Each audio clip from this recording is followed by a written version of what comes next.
Bienvenido. Cierra los ojos un momento si quieres. Respira despacio. Nota cómo tu cuerpo se asienta un poco más sobre lo que sea que estés apoyado ahora mismo, la cama, el sofá, la almohada. No tienes que ir a ningún lado. No tienes que hacer nada. Solo escuchar. Esta noche vamos a viajar juntos. Muy lejos. Muy atrás.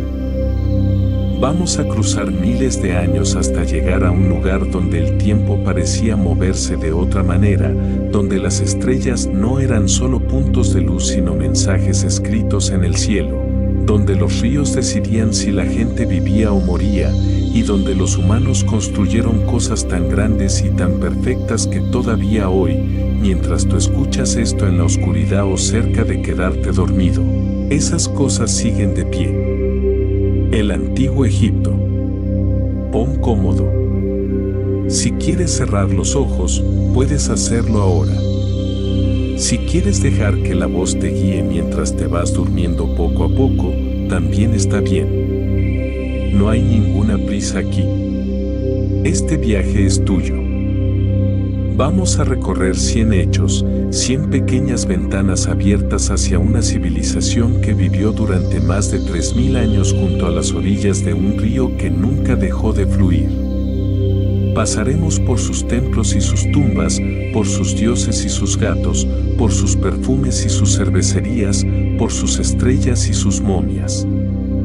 Por las vidas pequeñas y cotidianas que sostuvieron todo ese esplendor. No hay ninguna urgencia. Deja que las palabras lleguen solas. Comenzamos. Antes de entrar en los hechos, quiero que imagines algo. Imagina que hay una civilización que comienza hoy. Una cultura con sus dioses, sus reyes, sus monumentos, su lengua, sus rituales.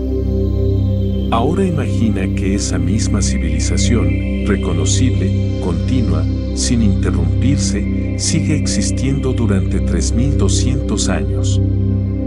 Eso es el Antiguo Egipto.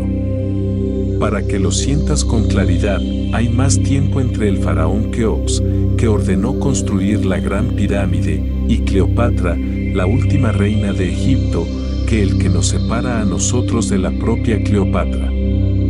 Los egipcios del tiempo de Cleopatra miraban las pirámides de Giza como nosotros miramos los monumentos romanos, como reliquias de un pasado lejano y antiguo. Y aún así, todo era Egipto. Este río, el Nilo, fue el corazón de todo. Sin él no habría habido nada. El desierto africano es uno de los más hostiles del mundo, pero el Nilo lo atravesaba como una vena verde y generosa, depositando cada año una capa de barro fértil cuando se desbordaba, convirtiendo sus orillas en uno de los suelos más ricos del mundo antiguo. Los egipcios no conquistaron el desierto. Vivieron en el delgado borde húmedo que el río les regalaba y desde allí construyeron todo lo demás. Ahora, suavemente, comenzamos. La momificación podía durar 70 días. No era un proceso rápido ni sencillo. Era una ceremonia larga, cuidadosa, casi meditativa. Los sacerdotes especializados en este arte, los embalsamadores, no trabajaban solos. Tenían roles específicos, oraciones específicas, gestos específicos para cada etapa. El proceso comenzaba poco después de la muerte y podía extenderse casi 2 meses y medio antes de que el cuerpo quedara listo para su viaje. 70 días. No sabemos exactamente por qué ese número, pero algunos investigadores señalan que es el tiempo que la estrella Sirio permanece invisible en el horizonte antes de reaparecer en el cielo. Y para los egipcios, la reaparición de Sirio significaba el comienzo de un nuevo año, el comienzo de una nueva inundación del Nilo, el comienzo de la vida que se renueva. Quizá momificar a alguien durante 70 días era, en cierta forma, acompañarlo en su propia desaparición antes de su regreso eterno. El primer paso era retirar los órganos internos. No todos, y no de cualquier manera. El hígado, los pulmones, el estómago y los intestinos eran extraídos con cuidado y guardados por separado en unos recipientes especiales llamados vasos canopos, de los que hablaremos más adelante. Luego el interior del cuerpo era limpiado y empaquetado con materiales que ayudaban a mantener su forma. El cerebro era el único órgano que se desechaba. No tenía ningún uso para él en el más allá, según su comprensión del cuerpo humano. Lo extraían introduciendo un instrumento fino por la nariz y lo disolvían o fragmentaban hasta que podía salir en pequeñas cantidades. La cavidad del cráneo quedaba vacía o se rellenaba con resina. Para un neurocirujano moderno, esto es una pesadilla. Para un embalsamador egipcio, era perfectamente lógico. El corazón, en cambio, nunca se tocaba. De todos los órganos del cuerpo humano, el corazón era el único que los egipcios dejaban siempre dentro del cuerpo momificado. Y la razón era profunda y hermosa. Para ellos, el corazón no era simplemente una bomba de sangre. Era el centro de la identidad.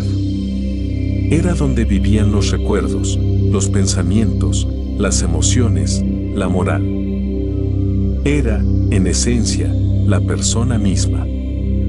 Si el cerebro era un órgano sin función conocida que podía descartarse, el corazón era todo lo contrario. Sin él, la persona no existía. No había alma, no había memoria, no había ninguna posibilidad de vida después de la muerte. El corazón era lo que hacía que fueras tú. Y esa creencia tenía consecuencias muy específicas en lo que sucedía después de morir. Cuando alguien moría en el antiguo Egipto, el alma comenzaba un viaje que los sacerdotes habían cartografiado con enorme detalle.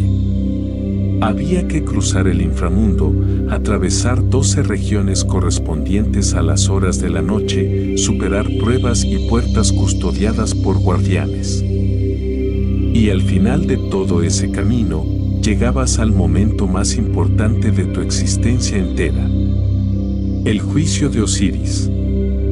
En una sala conocida como la Sala de las Dos Verdades, tu corazón era colocado en un lado de una balanza perfecta. En el otro lado descansaba una pluma, la pluma de Maat, la diosa del orden, la verdad y la armonía cósmica. El dios Anubis, con su cabeza de chacal negro, ajustaba con cuidado los platillos. Si tu corazón era tan ligero como la pluma, significaba que habías vivido con honestidad, con bondad, en equilibrio. Podías seguir adelante hacia el paraíso. Si tu corazón pesaba más, cargado de las acciones de una vida desordenada o cruel, era devorado inmediatamente por Amit, una criatura con cabeza de cocodrilo, cuerpo de leopardo y cuartos traseros de hipopótamo. No había castigo eterno, no había fuego ni condena. Solo el silencio completo. El alma dejaba de existir para siempre. Esa era la verdadera muerte para los egipcios. El dios Tot, el de la cabeza de Ibis, estaba presente en el juicio de Osiris con una función muy particular. Era el escriba divino, el guardián de todo el conocimiento, el que mantenía los registros del universo. Mientras Anubis ajustaba la balanza, Tot tomaba nota del resultado con su cálamo de escriba sobre un papiro divino. El resultado no podía ser falsificado, manipulado ni borrado. Una vez escrito por Tot, era eterno. Su presencia garantizaba que la justicia del cosmos fuera real y permanente. Ningún alma podía sobornar a Tot. Ningún faraón podía intimidarlo. La verdad era la verdad, y él la registraba sin excepción. Para una civilización que veneraba la escritura como una forma de magia, que creía que nombrar algo era hacerlo real, que un escriba fuera el árbitro final del destino humano tiene un sentido profundo y coherente. El natrón era la sustancia clave que hacía posible la momificación tal y como la conocemos. Se trata de una sal natural, una mezcla de carbonato sódico y bicarbonato, que se encontraba de forma abundante en ciertos lagos del desierto egipcio. Los embalsamadores la usaban para deshidratar el cuerpo, absorber la humedad que alimenta la descomposición, dejando los tejidos secos y resistentes al paso del tiempo. El cuerpo permanecía sumergido o cubierto de natrón durante aproximadamente 40 días. 40 días de silencio, de transformación lenta, de transición entre la vida y lo que vendría después. Una vez seco, el cuerpo era ungido con aceites aromáticos, envuelto en capas de lino fino, y entre las vendas se colocaban amuletos protectores en posiciones muy específicas que los sacerdotes conocían de memoria. Cada posición, cada amuleto, tenía un propósito. Nada era casual. Todo era intención. Entre las vendas del cuerpo momificado, los sacerdotes colocaban amuletos con nombres y funciones muy precisas. El Ankh, la cruz con una pequeña asa arriba, representaba la vida misma. El ojo de Horus ofrecía protección y curación. El escarabeo sobre el pecho reemplazaba simbólicamente al corazón durante el juicio. Las columnas Dhed, asociadas a Osiris, prometían estabilidad y permanencia. Algunos amuletos estaban inscritos con fragmentos del Libro de los Muertos, ese largo texto funerario lleno de instrucciones, oraciones y conjuros que guiaban al alma a través del inframundo. Tener el texto correcto en el lugar correcto del cuerpo era, para los egipcios, la diferencia entre llegar a destino o perderse para siempre. Los arqueólogos que han desvendado momias con cuidado han encontrado a veces más de 100 amuletos diferentes en un solo cuerpo. Una armadura espiritual completa y minuciosamente dispuesta.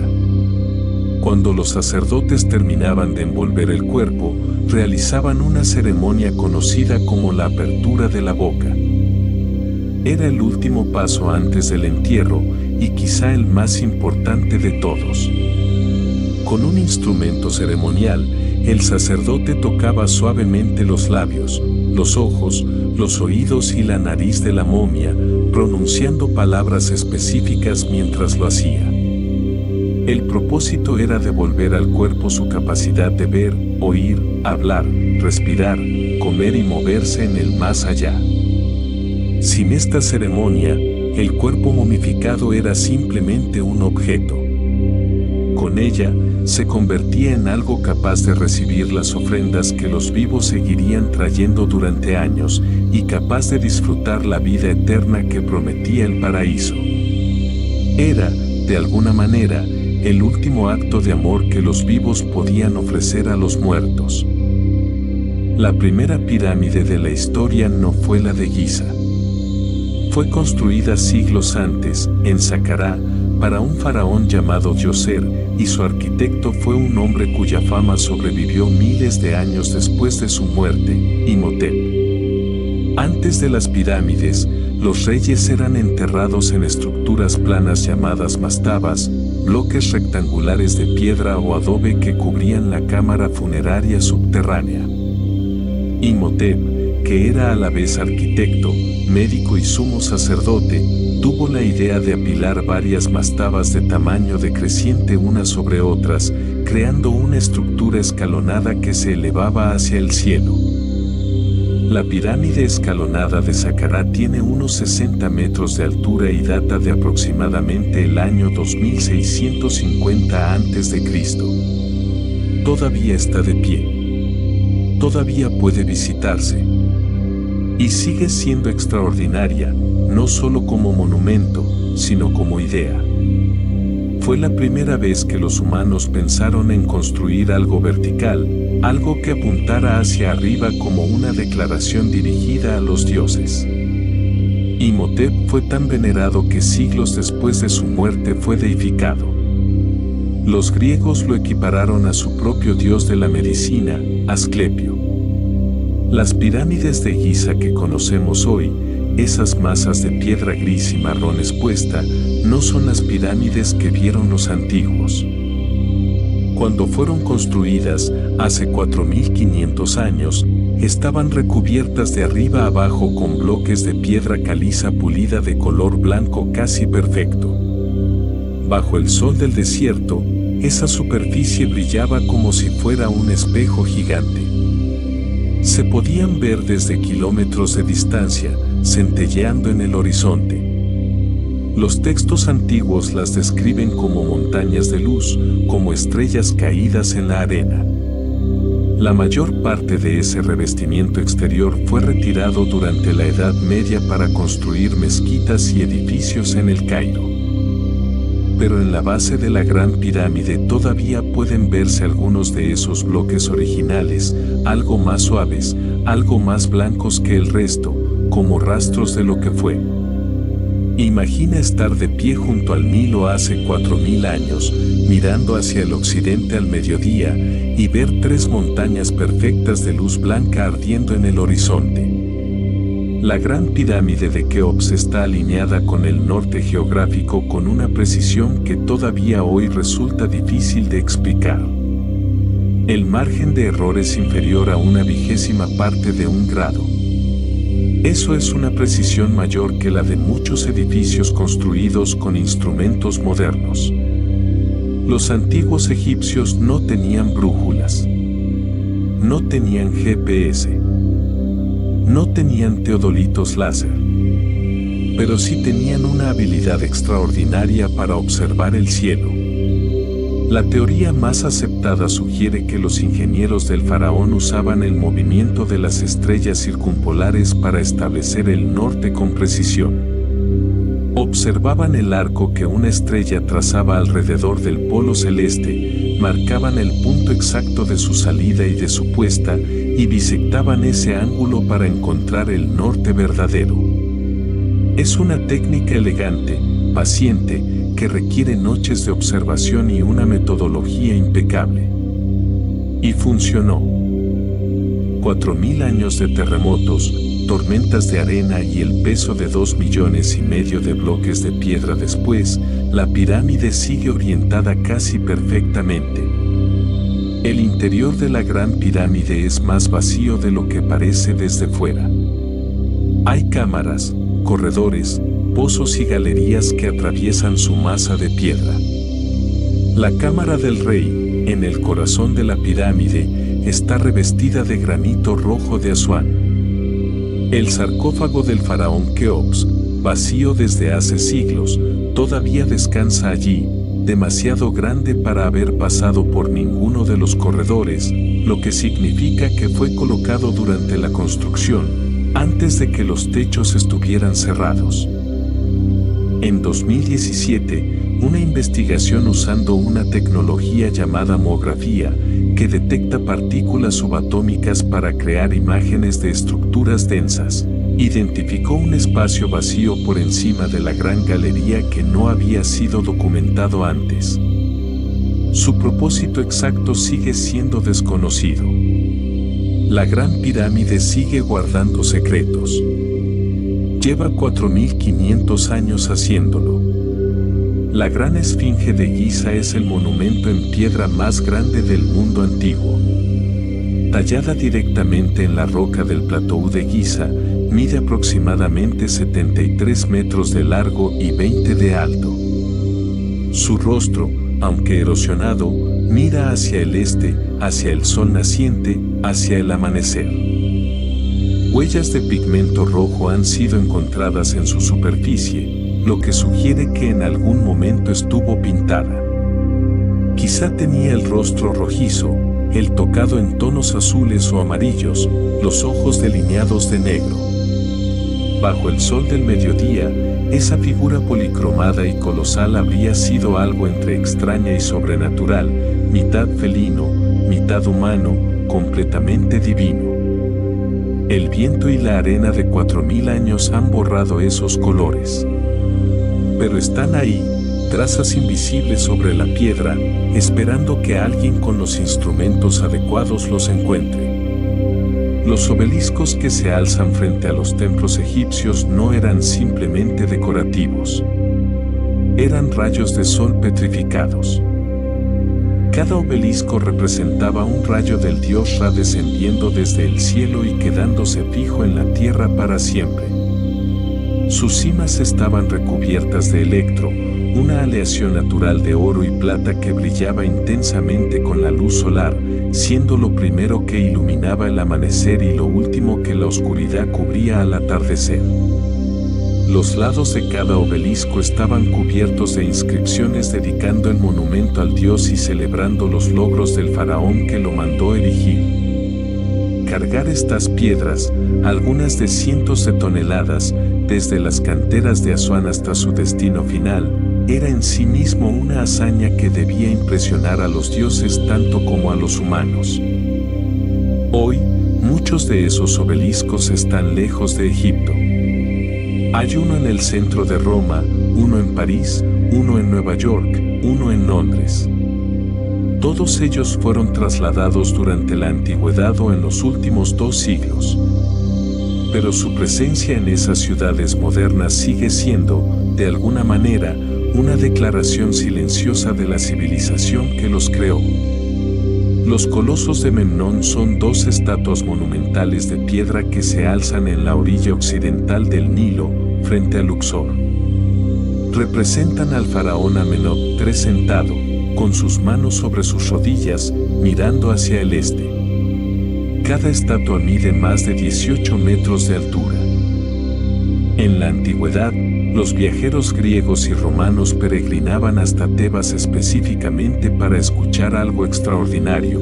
Al amanecer, una de las 2 estatuas emitía un sonido. Un lamento suave, como de música, que algunos comparaban con el sonido de una cuerda de lira al ser pulsada. Los griegos lo interpretaron como el héroe Memnón saludando a su madre, Eos, la diosa del amanecer. Los científicos modernos creen que el fenómeno era físico.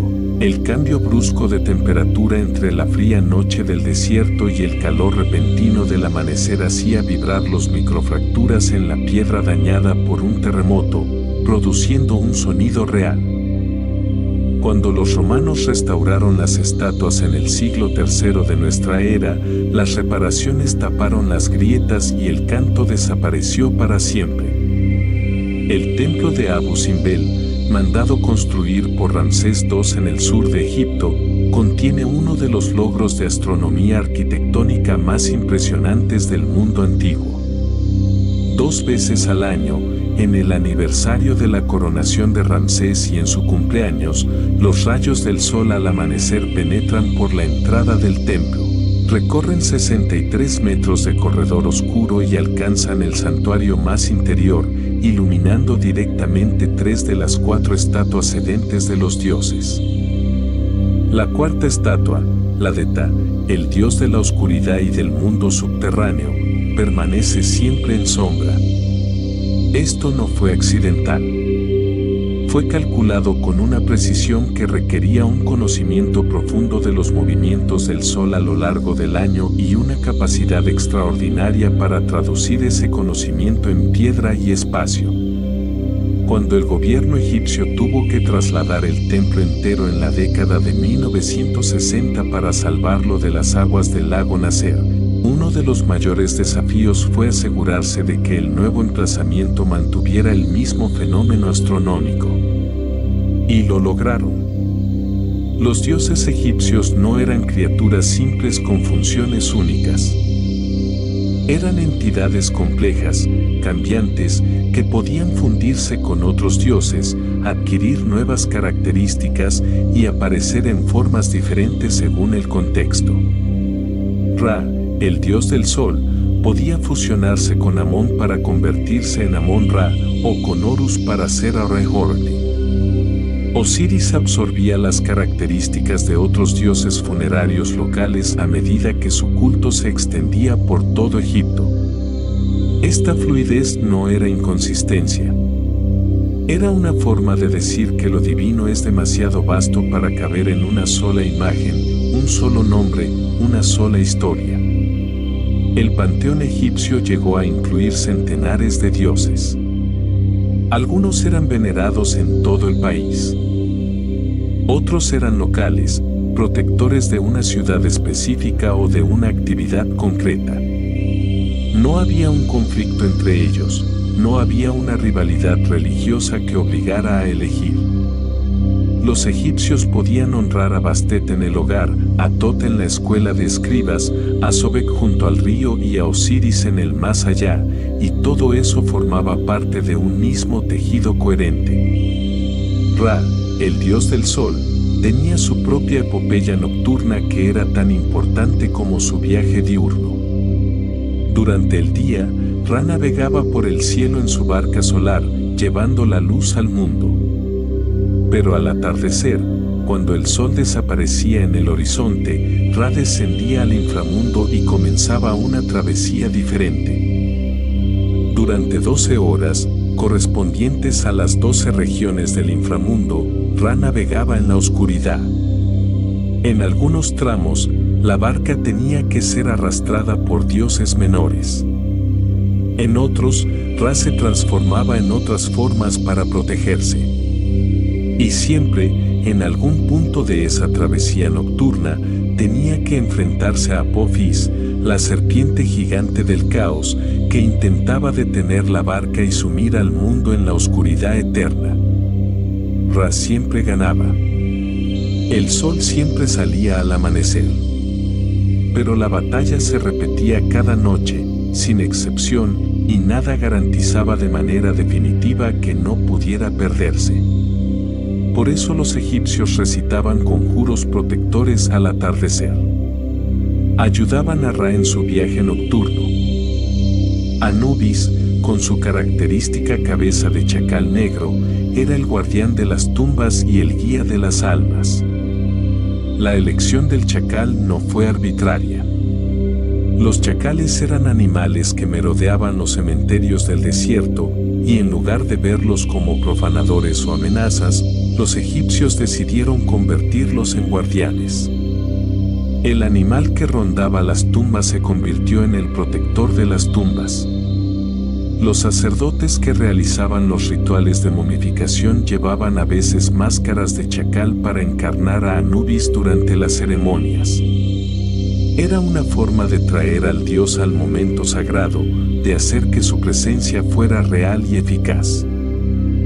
En las pinturas del juicio de Osiris, Anubis aparece siempre inclinado sobre la balanza, ajustando el equilibrio con manos delicadas. No es una figura amenazante.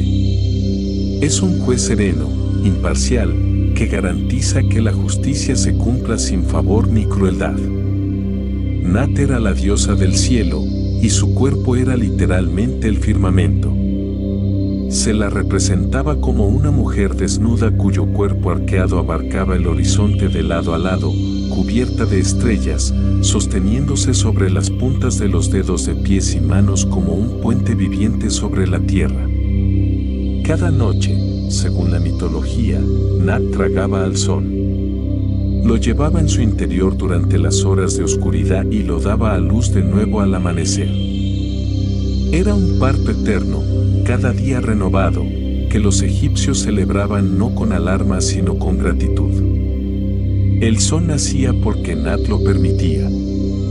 El cielo era seguro porque ella extendía su cuerpo sobre la tierra para protegerla del caos exterior. En las tumbas, la imagen de Nat aparecía frecuentemente en la tapa interior del sarcófago, extendida sobre el cuerpo del difunto.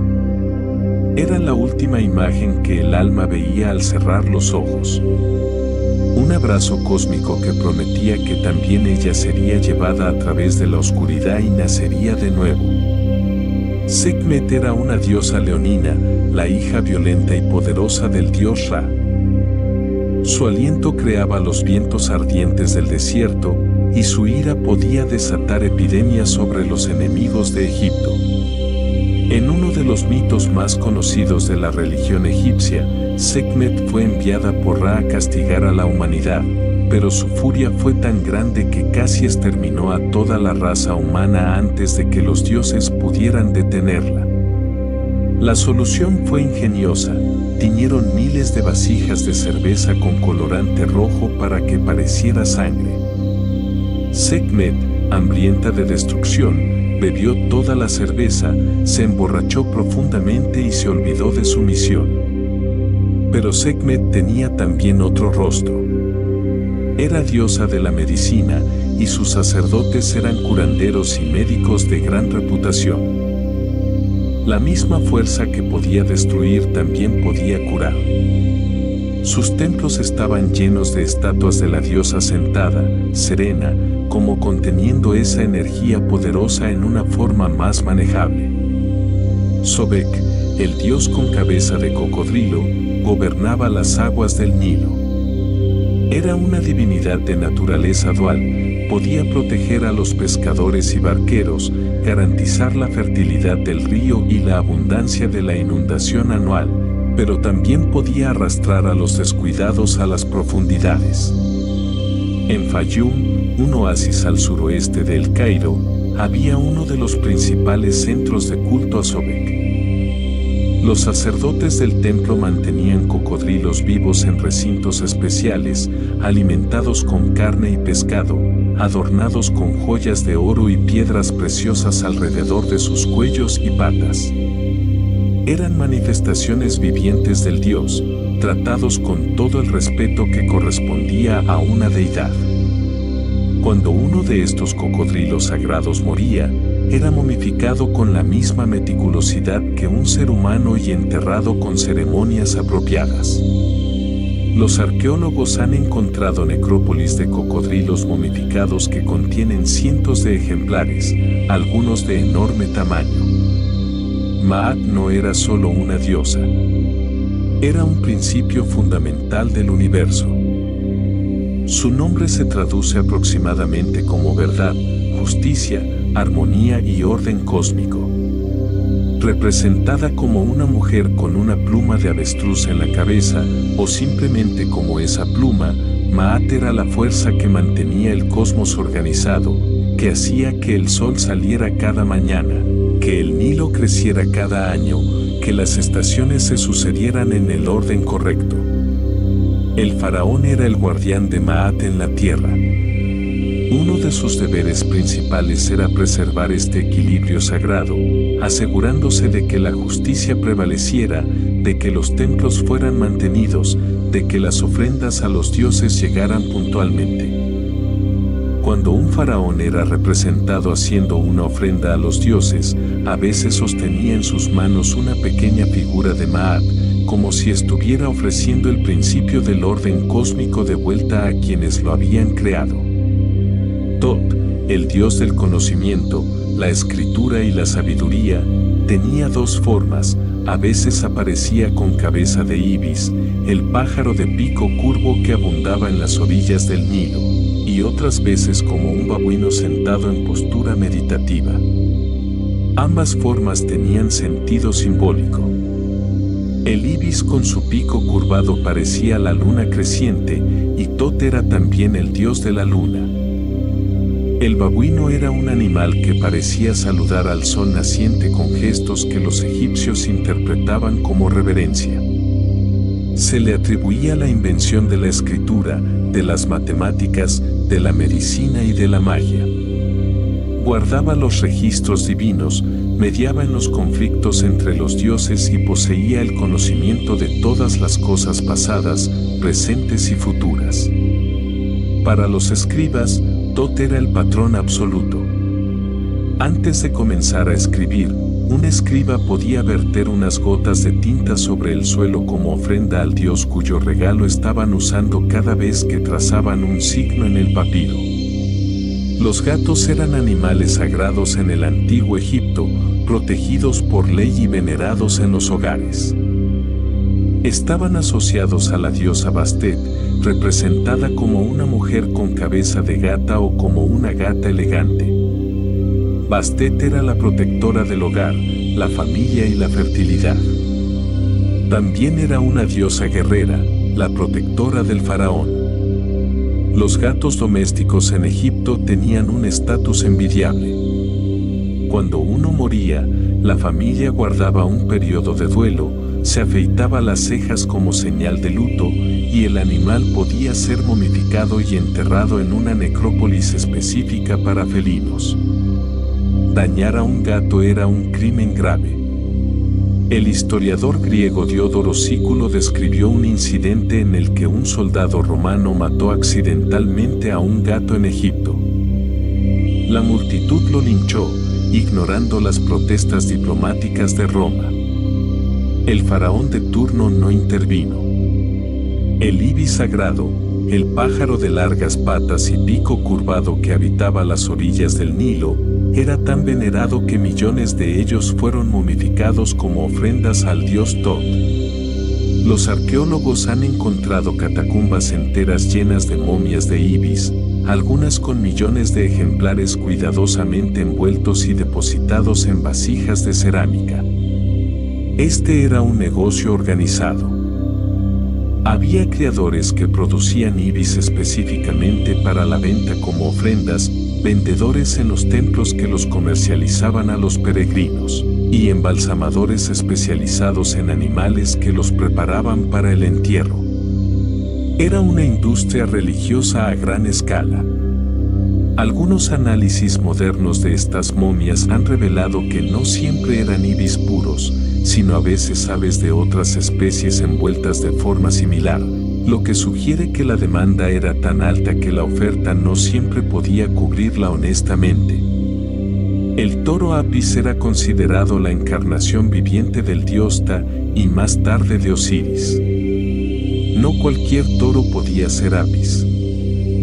El toro sagrado debía tener una serie de marcas específicas en su pelaje, incluyendo un triángulo blanco en la frente, una mancha en forma de buitre en el lomo y ciertos patrones en los flancos. Solo existía un apis a la vez, buscado cuidadosamente entre todos los rebaños del país. Una vez identificado, el toro vivía en un palacio especial adyacente al templo de Ta en Menfis, era alimentado con los mejores alimentos, atendido por sacerdotes, y se le permitía moverse en recintos especiales donde los visitantes podían verlo. Cuando el Apis moría, todo Egipto lloraba durante 70 días. En Saqqara, el Serapeum es un laberinto subterráneo donde fueron enterrados los toros Apis desde hace siglos. Los sarcófagos de granito negro que contienen sus restos momificados pesan algunas decenas de toneladas cada uno. Hay 24 de ellos.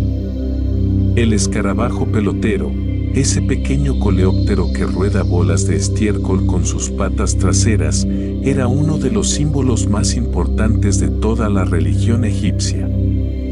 Su nombre en egipcio antiguo era Keper, que significa el que deviene, el que se transforma. Los egipcios observaban cómo el escarabajo emergía de la tierra rodando su bola, como si surgiera de la nada, y lo identificaron con el dios Kepri, una manifestación del sol naciente. La bola que el escarabajo empujaba era el sol que el escarabajo divino hacía rodar por el cielo desde el horizonte hasta el cenit. Los amuletos en forma de escarabeo eran los más comunes en todo Egipto, usados por vivos y muertos. Los grandes escarabeos pectorales, colocados sobre el pecho de las momias, llevaban inscritos conjuros del libro de los muertos que pedían al corazón que no testificara en contra de su dueño durante el juicio de Osiris. La escritura jeroglífica apareció en Egipto alrededor del año 3200 a.C., convirtiéndose en uno de los sistemas de escritura más antiguos del mundo. Pero llamarla simplemente escritura no hace justicia a lo que era. Los jeroglíficos eran un sistema híbrido extraordinariamente sofisticado. Algunos signos representaban sonidos individuales, como letras. Otros representaban combinaciones de 2 o 3 consonantes. Otros simbolizaban palabras completas o conceptos abstractos. Y muchos signos funcionaban como determinativos, añadiéndose al final de una palabra para indicar a qué categoría pertenecía, sin pronunciarse, solo para aclarar el significado. Dominar la escritura jeroglífica requería conocer cientos de signos y sus múltiples valores. Era una habilidad que llevaba años adquirir y que estaba reservada a los escribas, a los sacerdotes y a una élite pequeña. En una sociedad donde menos del 5% de la población sabía leer y escribir, los escribas tenían un poder inmenso. Los escribas comenzaban su formación en la infancia.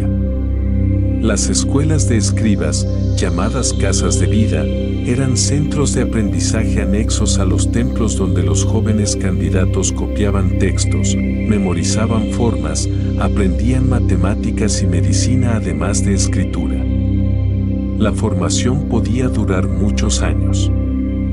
El ejercicio más común era copiar textos clásicos de la literatura egipcia, del mismo modo que los estudiantes medievales europeos copiaban textos en latín. Al copiar, interiorizaban no solo la forma de los signos sino también el vocabulario, la gramática y los registros estilísticos de la lengua. El estatus social de un escriba era lo suficientemente alto como para que el oficio fuera codiciado. Un texto del Imperio Medio compara la vida del escriba favorablemente con todos los demás oficios. El soldado sufre en el campo, el campesino se agota bajo el sol, el artesano inhala polvo. El escriba se sienta a la sombra, trabaja con sus manos pero sin esfuerzo físico brutal, y su obra perdura. El papiro era el papel del mundo antiguo. Fabricado a partir del tallo de la planta del mismo nombre, que crecía abundantemente en las orillas del Nilo, el papiro se producía cortando el tallo en tiras finas que se disponían en capas cruzadas, se humedecían, se presionaban y se dejaban secar hasta obtener una hoja suave y flexible. Las hojas de papiro podían unirse para formar rollos de longitud variable. El libro de los muertos, por ejemplo, se escribía frecuentemente en rollos de papiro de varios metros de largo, decorados con viñetas pintadas en color. El clima seco de Egipto ha preservado miles de documentos en papiro que en cualquier otro lugar habrían desaparecido hace siglos. En ellos encontramos no solo textos religiosos y literarios, sino contratos comerciales, cartas personales, registros de impuestos, listas de trabajadores, recetas médicas y quejas laborales. La vida cotidiana de Egipto está preservada en papiro con una riqueza de detalle que muy pocas civilizaciones antiguas pueden igualar. La piedra de Rosetta es quizás el artefacto arqueológico con mayor impacto en la historia del conocimiento humano. Descubierta en 1799 por soldados franceses durante la campaña napoleónica en Egipto, era una estela de basalto negro que contenía el mismo decreto grabado en 3 lenguas, jeroglífico egipcio, demótico y griego antiguo. Como el griego antiguo podía leerse, la piedra proporcionó la clave para descifrar los jeroglíficos que llevaban más de 1000 años siendo ilegibles para el mundo. Jean-François Champollion, tras años de trabajo intenso y brillante, logró en la década de 1820 descifrar el sistema completo, abriendo un acceso sin precedentes a todo lo que los egipcios habían escrito en sus paredes, sus papiros y sus estelas. Antes de Champollion, los jeroglíficos eran visibles en miles de monumentos pero completamente mudos. Después de él, Egipto comenzó a hablar. Los egipcios tenían 2 palabras diferentes para el concepto de eternidad y cada una capturaba algo diferente. Ne era la eternidad cíclica, la de las estaciones que se repiten, la del sol que sale y se pone, la del Nilo que crecía y decrecía cada año. Era el tiempo que fluye pero siempre vuelve, la eternidad del movimiento y la renovación. Djet era la eternidad estática, inmutable, la de las piedras, la de las estrellas fijas, la del estado perfecto que no necesita cambiar porque ya es completo. Era la eternidad de los dioses en su forma más pura. Los textos funerarios prometen al difunto que vivirá por todo Ne y por todo Djet. No solo para siempre en sentido vago, sino para siempre en los dos sentidos posibles. Renovado constantemente, como el sol, e inmutable, como las estrellas. El calendario egipcio estaba organizado en torno a la estrella Sirio. No a la luna, no al sol directamente, sino a una estrella. Sirio era la más brillante del cielo nocturno y para los egipcios tenía un nombre, Sobdet, representada como una mujer con una estrella sobre la cabeza, identificada con la diosa Isis. Cada año, Sirio desaparecía del cielo durante aproximadamente 70 días, demasiado cerca del sol para ser visible. Y cada año, poco antes del amanecer, en pleno verano, Sirio volvía a aparecer en el horizonte oriental justo antes de que saliera el sol. Este evento, llamado la salida helíaca de Sirio, coincidía con el comienzo de la crecida anual del Nilo. Los egipcios construyeron su calendario alrededor de este momento. El año tenía 12 meses de 30 días cada uno, más 5 días adicionales al final que eran considerados los cumpleaños de los dioses principales, Osiris, Horus, Set, Isis y Neftis. En total, 365 días. Era un calendario solar notablemente preciso, aunque sin año bisiesto derivaba lentamente a lo largo de los siglos. Los sacerdotes egipcios eran también astrónomos. No en el sentido moderno de estudio desapasionado de los fenómenos celestes, sino en el sentido de que el cielo era para ellos un texto sagrado que debía leerse con atención para servir correctamente a los dioses. Los templos estaban orientados hacia eventos astronómicos específicos. Las aberturas de los templos permitían la entrada de la luz solar en momentos calculados para iluminar imágenes específicas. Los techos de algunas tumbas estaban decorados con mapas estelares que mostraban las constelaciones y su movimiento a lo largo del año. El cielo nocturno era el cuerpo de la diosa Nat, cubierto de estrellas. Las estrellas eran seres divinos, almas de los muertos que habían alcanzado la eternidad. Y el movimiento de los planetas, a los que los egipcios llamaban las estrellas errantes, era interpretado como la actividad de dioses específicos moviéndose por el firmamento. Los relojes de agua fueron uno de los inventos más prácticos de los egipcios. Llamados clepsidras, eran vasijas de cerámica con un pequeño orificio en la parte inferior a través del cual el agua salía a un ritmo constante. Marcas en el interior indicaban el paso del tiempo mientras el nivel del agua descendía.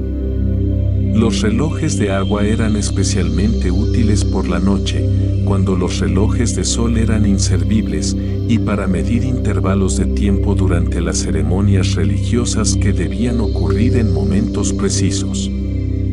Los egipcios también usaban relojes de sol y otros dispositivos para dividir el día en partes. Su división del tiempo en 24 horas, 12 de día y 12 de noche, es el origen directo de nuestro sistema actual.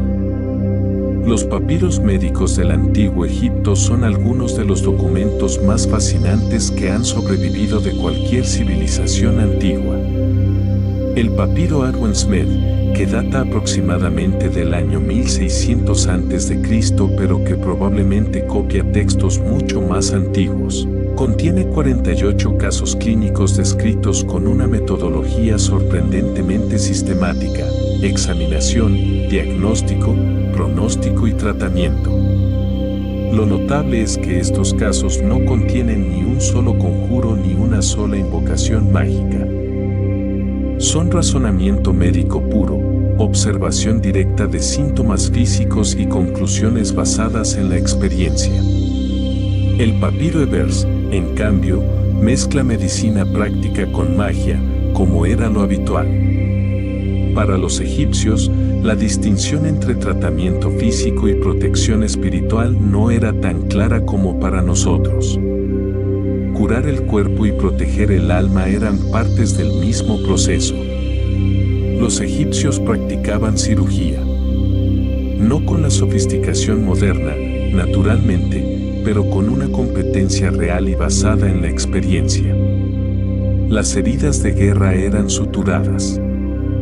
Los huesos rotos eran inmovilizados con tablillas de madera. Los abscesos eran drenados. Las fracturas de cráneo a veces requerían trepanaciones, perforaciones del hueso para aliviar la presión. En tumbas y depósitos arqueológicos se han encontrado instrumentos quirúrgicos de bronce, escalpelos, pinzas, sondas, ganchos. Estaban fabricados con un cuidado que indica que no eran herramientas improvisadas sino instrumentos especializados reconocidos como tales. El médico en el antiguo Egipto tenía un estatus social elevado.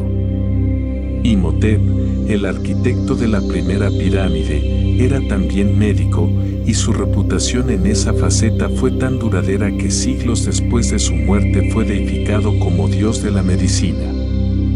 Los dientes de los egipcios sufrían enormemente. Las momias muestran con frecuencia una erosión dental severa, caries, abscesos y pérdidas de piezas que son consecuencia directa de su dieta. El pan, el alimento básico, se fabricaba moliendo grano con piedras de granito. El proceso inevitablemente introducía partículas de arena y piedra en la harina, que terminaban en el pan y, masticación tras masticación, desgastaban el esmalte dental. Los textos médicos describen tratamientos para el dolor de muelas. Se aplicaban pastas de ingredientes como higo, comino y miel directamente sobre las encías. Se hacían enjuagues con soluciones a base de hierbas y cerveza. Algunas momias muestran indicios de que se intentó rellenar cavidades dentales. Incluso el faraón sufría de esta manera. Ramsés II, uno de los faraones más poderosos de la historia, tenía cuando murió una dentadura en mal estado, con múltiples abscesos activos. Los egipcios conocían y usaban con eficacia medicinal algunas sustancias que la ciencia moderna ha validado. El ajo, mencionado en papiros médicos como remedio para numerosas dolencias, tiene efectos antibacterianos y antiinflamatorios documentados.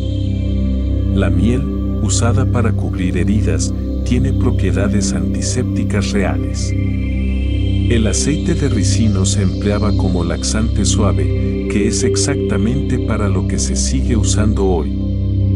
El aloe vera aparece en recetas dermatológicas. El jengibre y el comino se usan contra los problemas digestivos.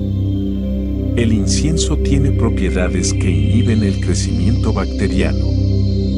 Algunos de estos usos tradicionales han resultado ser científicamente sólidos. Por supuesto, no todo funcionaba. Las recetas contra la calvicie, que incluían grasas de animales como el hipopótamo o el cocodrilo mezcladas con aceites y frotadas en el cuero cabelludo, probablemente no producían ningún resultado. Pero la voluntad de probar, de observar, de sistematizar, estaba allí. La cerveza no era un lujo en el antiguo Egipto. Era un alimento básico, una necesidad nutricional y una forma de pago por el trabajo. Se fabricaba a partir de pan de cebada parcialmente horneado, que se desmenuzaba y fermentaba en agua. El resultado era una bebida espesa, turbia, nutritiva y mínimamente alcohólica, más parecida a una papilla fermentada que a la cerveza moderna. Los trabajadores que construyeron las pirámides recibían como parte de su salario varios litros de cerveza al día, además de pan, carne y cebollas. Los registros arqueológicos de los poblados de trabajadores en Giza revelan panaderías y cervecerías industriales capaces de producir miles de raciones diarias. La cerveza también se ofrecía a los dioses en los templos y se colocaba en las tumbas para que los muertos tuvieran sustento en el más allá. Era tan fundamental en la dieta egipcia que el término egipcio para desayuno puede traducirse aproximadamente como pan y cerveza. El pan era la otra mitad de esa ecuación fundamental. Y tenía una variedad que probablemente sorprendería a alguien que imagine la dieta antigua como monótona. Los textos y los hallazgos arqueológicos documentan más de 40 variedades de pan en el antiguo Egipto, con diferentes formas, ingredientes y ocasiones. Había panes simples de cebada para el consumo diario, panes enriquecidos con miel y frutos secos para las festividades, panes en forma de animales o figuras humanas para las ofrendas religiosas. Se cocinaban en moldes de cerámica, sobre piedras calientes o en hornos comunitarios. El problema era la arena. No importaba cuánto cuidado pusieran los molineros, el grano molido siempre contenía partículas de piedra que hacían el pan ligeramente abrasivo. Era uno de esos costos inevitables de la vida en el desierto. Las casas egipcias comunes eran mucho más confortables de lo que podría imaginarse. Construidas con ladrillos de adobe, que es barro secado al sol, estas casas eran excelentes aisladoras del calor. Las paredes gruesas mantenían el interior fresco durante el día y caliente durante las noches del desierto. Las casas de varios pisos eran comunes en las ciudades. La planta baja podía usarse para almacenamiento o para animales domésticos. Los pisos superiores eran las zonas de vida.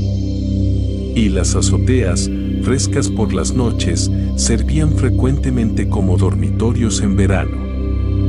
Las casas contaban con ventanas pequeñas y altas que permitían la circulación del aire sin que entrara directamente el sol. Algunas tenían dispositivos llamados captores de viento, pequeñas estructuras elevadas que canalizaban las brisas hacia el interior. Los muebles básicos incluían camas con cabeceros elevados y mesillas para las ofrendas. El lujo se medía en la calidad de la madera, la presencia de cojines y la cantidad de ornamentación. Las mujeres en el antiguo Egipto tenían derechos legales significativos en comparación con muchas otras culturas del mundo antiguo. Podían poseer y heredar propiedades a su nombre, podían iniciar contratos comerciales, podían comparecer en juicio como parte demandante o demandada, y podían solicitar el divorcio.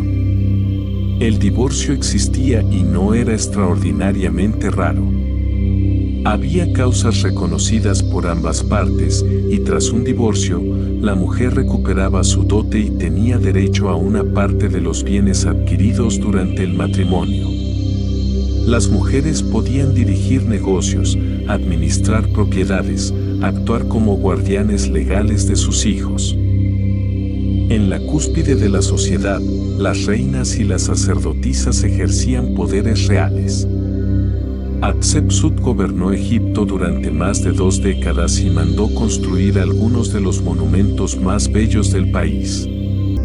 Los juegos de mesa eran una parte importante de la vida cotidiana en el antiguo Egipto. El Sanar era el más popular, un juego de mesa para 2 jugadores en un tablero de 30 casillas dispuestas en 3 filas de 10. Cada jugador tenía un conjunto de fichas que debían mover según los resultados de lanzar palos o conos que hacían la función de dados. El Senet no era solo entretenimiento. El tablero representaba simbólicamente el viaje del alma por el inframundo.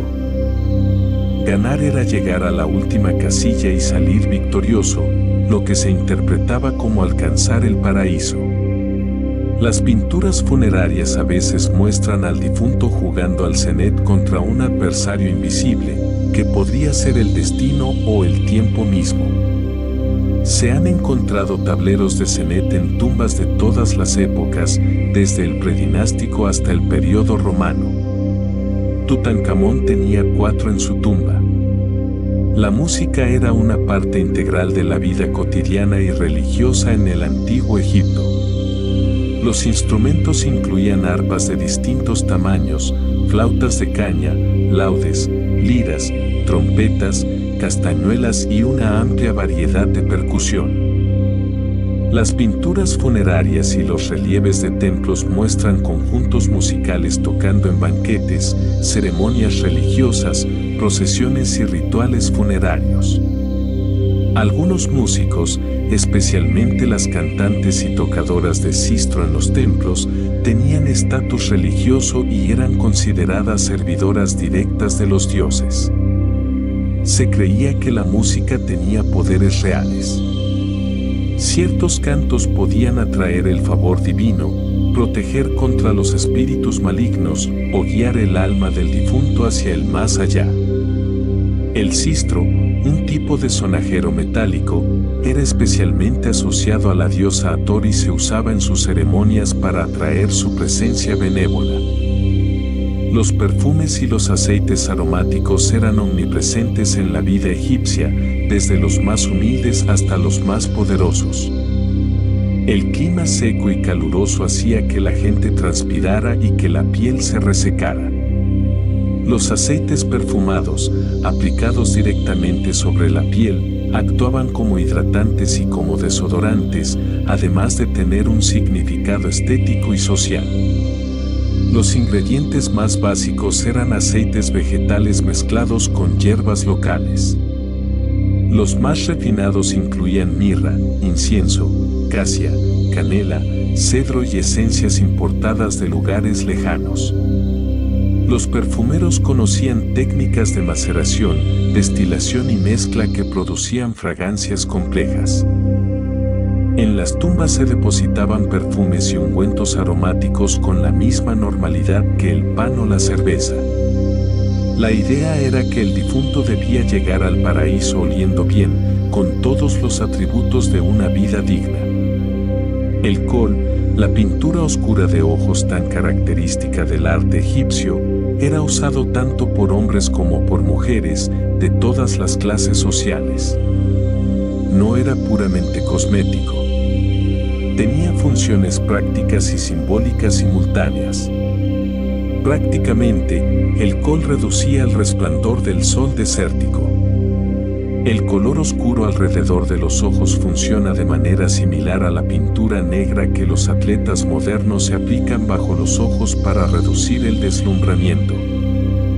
También actuaba como repelente de insectos y, estudios modernos han demostrado, tenía propiedades antibacterianas que ayudaban a prevenir infecciones oculares en un entorno donde las moscas y el polvo eran constantes. Simbólicamente, el contorno de los ojos reproducía la forma del ojo de Horus, el símbolo de protección, curación y poder real. Llevar col era, en cierta forma, llevar un amuleto dibujado directamente en el rostro. Los egipcios inventaron uno de los primeros sistemas de producción y exportación de cosméticos del mundo antiguo. Los bálsamos, aceites, pinturas y ungüentos que fabricaban eran tan valorados en el Mediterráneo y el Próximo Oriente que se exportaban en pequeños recipientes de alabastro, cuya elegante forma podía competir con la del perfume que contenían. Se han encontrado fragmentos de estos recipientes de cosmético en yacimientos arqueológicos desde el Mediterráneo oriental hasta Mesopotamia. Los artesanos que fabricaban los frascos de alabastro eran ellos mismos trabajadores especializados con un oficio reconocido. La atención al aspecto personal no era vanidad en el sentido moderno negativo. Era higiene, era estética, era conexión con lo divino y era, también, una afirmación de estatus y dignidad. El Valle de los Reyes, en la orilla occidental de Luxor, fue el cementerio real de Egipto durante casi 5 siglos, desde aproximadamente el año 1550 hasta el 1070 a.C. En ese tiempo, se excavaron en la roca más de 60 tumbas, algunas simples y otras extraordinariamente elaboradas, con corredores de cientos de metros que descendían en escalones hacia cámaras decoradas de piso a techo con textos sagrados y escenas del más allá. La elección del lugar fue deliberada. Las paredes de caliza del valle son compactas y resistentes. El terreno es remoto y fácilmente visible. Y la montaña que domina el valle tiene una forma que recuerda, vagamente, a una pirámide natural, una pirámide que los dioses habían creado antes de que ningún faraón pensara en hacerlo. Las tumbas se excavaban en secreto, con equipos de trabajadores que vivían en el poblado cercano de Deir el-Medina y que, en teoría, nunca debían revelar lo que veían o hacían. En teoría. Los trabajadores de Deir el-Medina son una de las comunidades del mundo antiguo mejor documentadas. Los documentos encontrados en ese poblado, escritos sobre ostraca, fragmentos de caliza y cerámica usados como papel barato, revelan una cantidad extraordinaria de detalles de la vida cotidiana. Sabemos que los trabajadores tenían días libres por enfermedad y que los médicos del poblado documentaban las causas de las ausencias. Sabemos que hubo una huelga, posiblemente la primera huelga laboral documentada de la historia, cuando los trabajadores no recibieron sus raciones de grano durante varios meses y pararon el trabajo para protestar. Sabemos que los artesanos se prestaban herramientas entre sí, que tenían conflictos de vecindad, que escribían testamentos para sus hijos, que compraban y vendían entre ellos. Sus vidas, preservadas en esos fragmentos de cerámica, son completamente humanas y reconocibles. El robo de tumbas era tan habitual que muchas tumbas reales fueron vaciadas poco después de ser selladas. Las mismas personas que las construían eran a veces las que las robaban, conociendo cada detalle de su disposición. Los registros judiciales del periodo ramésida documentan juicios de ladrones de tumbas con testimonios sorprendentemente detallados sobre cómo organizaban sus operaciones y dónde vendían lo que robaban. Para contrarrestar esto, se desarrollaron numerosas estrategias. Las cámaras falsas desviaban a los intrusos hacia callejones sin salida. Las entradas eran selladas con toneladas de piedra caliza. Algunos faraones ordenaban que su momia fuera trasladada a escondites secretos después del entierro oficial. Durante el tercer periodo intermedio, los sacerdotes del templo de Karnak organizaron sistemáticamente el traslado de momias reales desde sus tumbas originales en el Valle de los Reyes hasta escondrijos comunitarios donde podían ser protegidas. Uno de estos escondrijos, descubierto en 1881, contenía las momias de más de 40 faraones y miembros de la familia real. La tumba de Tutankamón fue descubierta en noviembre de 1922 por el arqueólogo Howard Carter. Llevaba décadas buscándola, financiado por el Lord Carnarvon, un aristócrata británico apasionado por la arqueología egipcia.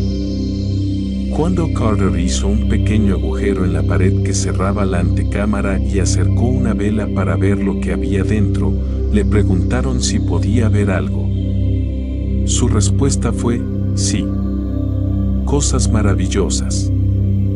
La tumba contenía más de 5.000 objetos, comprimidos en 4 habitaciones relativamente pequeñas para un faraón. Había carros de guerra desmontados, estatuas doradas, muebles de ébano y marfil, cajas de ropa, jarras de ungüentos, instrumentos musicales, y en la cámara funeraria, 3 sarcófagos anidados uno dentro de otro, el más interno de oro macizo, conteniendo la momia del joven rey. El proceso de documentar, catalogar y extraer todos esos objetos llevó a Carter casi 10 años.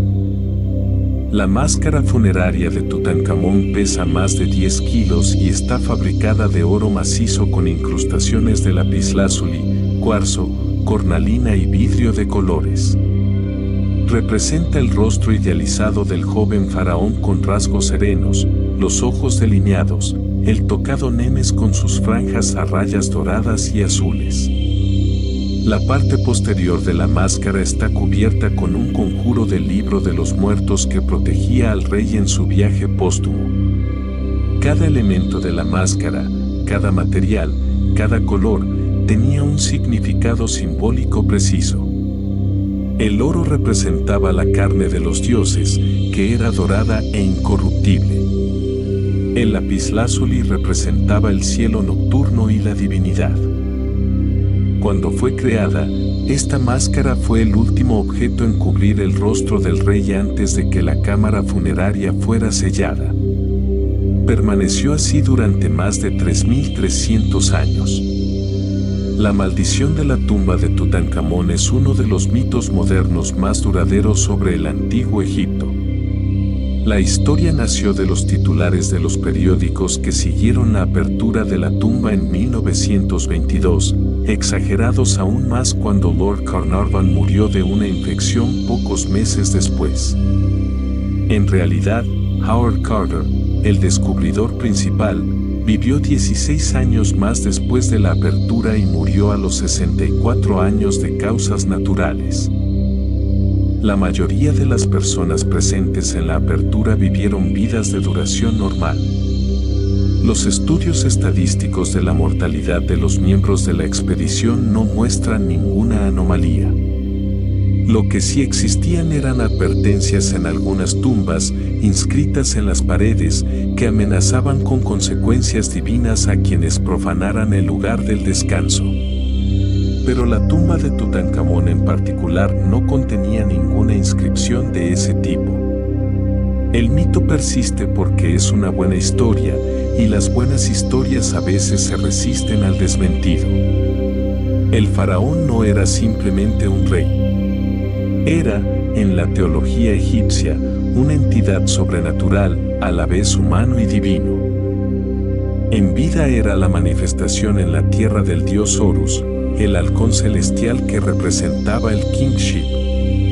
Tras la muerte, se convertía en Osiris, el gobernante del reino de los muertos. Este estatus dual tenía implicaciones prácticas enormes. Las leyes del faraón no eran simplemente decretos políticos.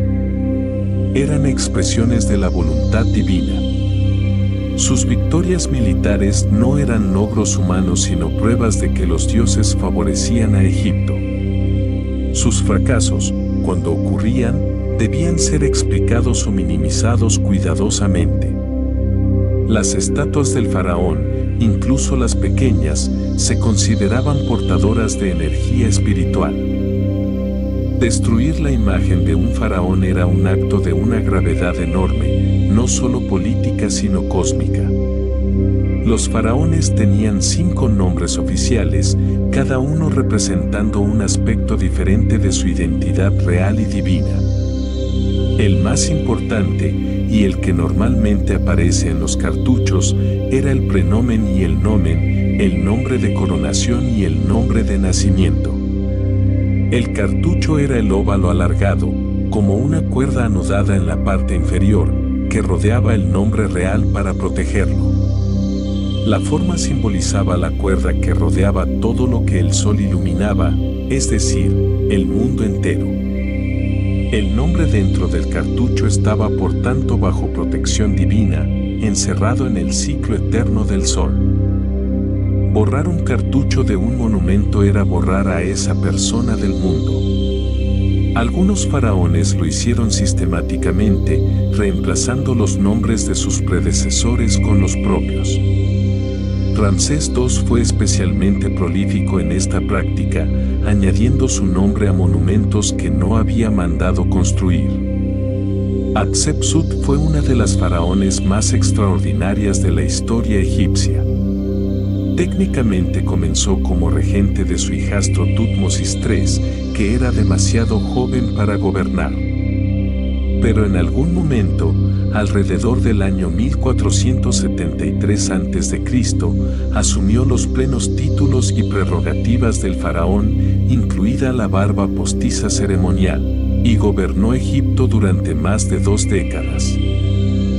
Durante su reinado, mandó construir algunos de los monumentos más bellos del país, incluyendo su templo funerario en Deir el-Bahari, que todavía hoy es considerado una obra maestra de la arquitectura.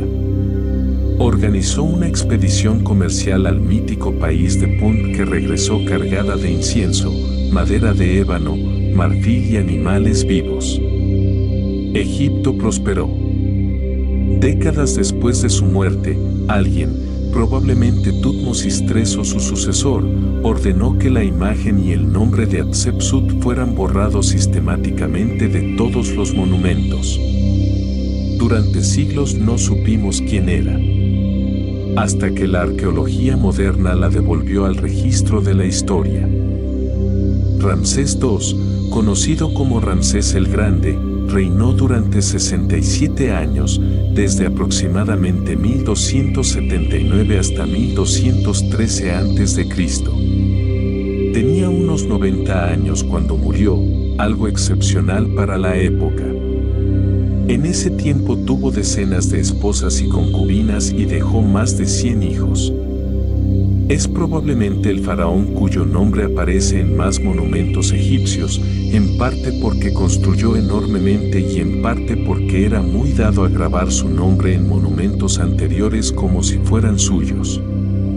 La batalla de Cadés, su enfrentamiento con los hititas alrededor del año 1274 a.C., es uno de los primeros eventos militares documentados con detalle por ambas partes. El resultado fue esencialmente un empate, aunque Ramsés lo presentó en todos sus monumentos como una victoria aplastante. La propaganda real era, desde luego, una tradición muy antigua. El Tratado de Cadés, firmado entre Ramsés II y el rey hitita Hattusili III alrededor del año 1259 a.C., es considerado el primer tratado de paz internacional del que tenemos registro completo. Establecía una no agresión mutua, promesas de asistencia en caso de ataque de terceros y acuerdos sobre el intercambio de refugiados políticos. El tratado fue inscrito en hieroglífico egipcio en el templo de Karnak y en cuneiforme hitita en la capital hitita de Hattusa. Ambas versiones han sobrevivido. Una copia del tratado cuelga en la sede de las Naciones Unidas en Nueva York como símbolo del ideal de la diplomacia pacífica. No fue un tratado entre iguales que se reconocían mutuamente como tales, cada versión presenta a su propio rey como el partido superior. Pero funcionó. La paz entre Egipto y el imperio hitita duró décadas. Cleopatra VII, la última reina de Egipto, no era étnica egipcia sino descendiente de generales macedonios que sirvieron a Alejandro Magno. Su familia, la dinastía ptolemaica, gobernó Egipto desde el 305 hasta el 30 a.C., más de 2 siglos, manteniendo el griego como lengua de la corte y siguiendo muchas costumbres griegas. Cleopatra era diferente de sus predecesores ptolemaicos en un aspecto significativo, hablaba egipcio antiguo. Era la primera de su dinastía en hacerlo.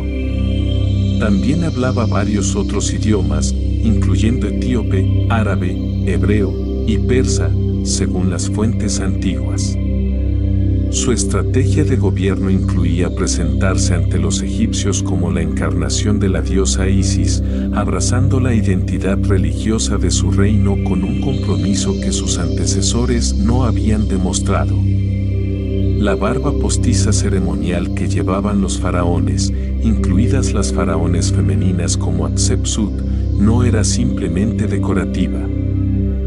Era un emblema sagrado que conectaba al portador con Osiris, el dios del más allá, que era representado con una larga barba trenzada y atirantada. Estas barbas estaban hechas de metal, frecuentemente oro, y se ataban a la cabeza con correas que eran ocultadas bajo el tocado real. Eran incómodas, sin duda, pero su valor simbólico superaba cualquier incomodidad. Al llevarla, el faraón no solo gobernaba como rey, sino que anunciaba visualmente su condición de ser entre lo humano y lo divino. Algunas estatuas de faraones muestran la barba perfectamente tallada, con los trenzados representados en piedra con una precisión admirable. El lapislázuli era quizás la piedra más valorada en todo el antiguo Egipto y no existía en ningún lugar de Egipto ni en sus territorios cercanos. Tenía que viajar desde las minas de Badakhshan, en lo que hoy es el noreste de Afganistán, recorriendo más de 3.000 kilómetros a través de Mesopotamia, Siria y el Levante antes de llegar a las orillas del Nilo. Su color, un azul profundo con destellos dorados de pirita, lo hacía casi sin competencia como material para joyas, amuelos y elementos decorativos de alta calidad. Los egipcios lo asociaban con el color del cielo nocturno, con el pelo de los dioses, con la protección divina. La máscara de Tutankamón, las incrustaciones de sus sarcófagos, el collar de Nefertari, todos llevan lapislázuli importado de esas montañas lejanas. La presencia de lapislázuli en las tumbas egipcias es una prueba de redes comerciales que conectaban el mundo antiguo de maneras que a veces sorprenden. El país de Punt era el destino de algunas de las expediciones comerciales más importantes de la historia egipcia. Era descrito en los textos como la tierra de Dios, un lugar exótico y abundante al que se llegaba navegando por el Mar Rojo. Desde Punt, los egipcios importaban incienso, mirra, madera de ébano, marfil, pieles de animales exóticos, oro y animales vivos incluyendo monos, leopardos y, notablemente, árboles de mirra que Hatshepsut mandó trasplantar con la raíz y el suelo original para plantarlos en Egipto. Los relieves del templo funerario de Hatshepsut en Deir el-Bahari muestran en detalle la expedición, los barcos de alto bordo, el rey de Punt con su peculiar forma, las casas sobre pilotes en un paisaje tropical, las mercancías siendo cargadas. A pesar de toda esta información, la ubicación exacta de Punt sigue siendo objeto de debate entre los investigadores. Las opciones más aceptadas incluyen el actual Somalia, Eritrea, Etiopía o una zona del sur de la península arábiga. Los barcos egipcios navegaban el Nilo y el Mar Rojo con una habilidad considerable. Los diseños variaban según el propósito. Las embarcaciones fluviales para el Nilo eran planas y manejables, adaptadas a las variaciones del nivel del agua y a la necesidad de maniobrar entre bancos de arena. Los barcos oceánicos para el Mar Rojo eran más robustos, construidos con madera de cedro importada del Líbano, ya que Egipto no tenía madera adecuada para la construcción naval. El barco de Keops, encontrado en una fosa sellada junto a la Gran Pirámide de Giza en 1954, es el barco antiguo mejor conservado del mundo. Tiene 43 metros de largo y fue construido sin clavos, con tablones tan perfectamente encajados que la estructura se mantenía unida por la tensión y por cuerdas.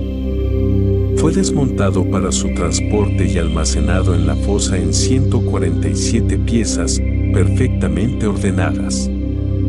Egipto mantuvo relaciones diplomáticas con gran parte del mundo conocido de su época. Los textos de Amarna, una colección de tablillas en cuneiforme encontradas en la ciudad que el faraón Akenatón mandó construir, revelan décadas de correspondencia diplomática entre Egipto y los grandes poderes del Próximo Oriente, los hititas, los babilonios, los asirios, los mitannios. Las cartas revelan no solo asuntos de Estado sino los protocolos, las sensibilidades y las personalidades de los gobernantes que las intercambiaban. Hay cartas donde reyes extranjeros se quejan de que los regalos enviados por el faraón eran insuficientes para su rango. Hay respuestas donde el faraón aclara que la cantidad era deliberada y está calculada. La diplomacia antigua era, en muchos aspectos, notablemente moderna. Los carros de guerra llegaron a Egipto en el segundo periodo intermedio, traídos por los hicsos, un pueblo de origen levantino que conquistó y gobernó el norte de Egipto durante aproximadamente un siglo. Los egipcios los adoptaron con entusiasmo y los convirtieron en el eje de su ejército del Imperio Nuevo. El carro egipcio era una máquina de guerra ligera y veloz, tirada por 2 caballos, con 2 ocupantes, el conductor y el arquero. En el campo de batalla, los carros funcionaban como plataformas de ataque rápido, capaces de flanquear, hostigar y romper formaciones de infantería. La movilidad que proporcionaban cambió completamente la naturaleza de la guerra en el Próximo Oriente. Los faraones del Imperio Nuevo eran retratados sistemáticamente a bordo de un carro, disparando un arco con una mano mientras con la otra sostenían las riendas. Era la imagen de poder militar más inmediatamente reconocible. Y aquí, suavemente, terminamos. Hemos caminado por los templos iluminados de Karnak y por los corredores oscuros de las tumbas del Valle de los Reyes. Hemos escuchado el sonido del sistro en las procesiones religiosas y el silencio del desierto al amanecer. Hemos acompañado a las almas en su viaje hacia el juicio de Osiris y las hemos visto cruzar hacia el campo de los juncos, ese paraíso de abundancia eterna donde el viento siempre es fresco y el grano siempre está maduro. Hemos visto gatos deambular por los mercados y cocodrilos adornados con joyas en los estanques de los templos. Hemos leído cartas de amor escritas en papiro hace 3000 años y hemos escuchado el lamento de las plañideras acompañando al difunto en su último viaje. Hemos observado a los escribas inclinados sobre sus tablillas de arcilla y a los astrónomos sacerdotes midiendo el movimiento de las estrellas en la oscuridad. Todo eso fue real. Toda esa gente vivió, amó, tuvo miedo, tuvo esperanza, se rió, lloró y murió junto al mismo río que todavía fluye hoy. Y quizás, mientras las últimas palabras de este viaje se disuelven en el silencio, y mientras tu respiración se vuelve más lenta y más profunda, y mientras los templos y las pirámides y los dioses y los gatos y las momias comienzan a mezclarse con ese territorio tranquilo que hay entre el pensamiento y el sueño. Quizás el antiguo Egipto sigue ahí de alguna forma. No solo en el registro arqueológico, no solo en los museos, no solo en los libros de historia, sino en ese lugar donde las civilizaciones humanas se guardan en la memoria colectiva, en la herencia invisible que nadie puede del todo nombrar pero que todos llevamos. Las piedras del desierto siguen calientes todavía del sol del día. El Nilo sigue moviéndose en la oscuridad. Las estrellas que los sacerdotes de Ra observaron hace 4000 años siguen ardiendo sobre la arena. Y tú puedes descansar ahora. Que tu corazón sea ligero como la pluma de Maat.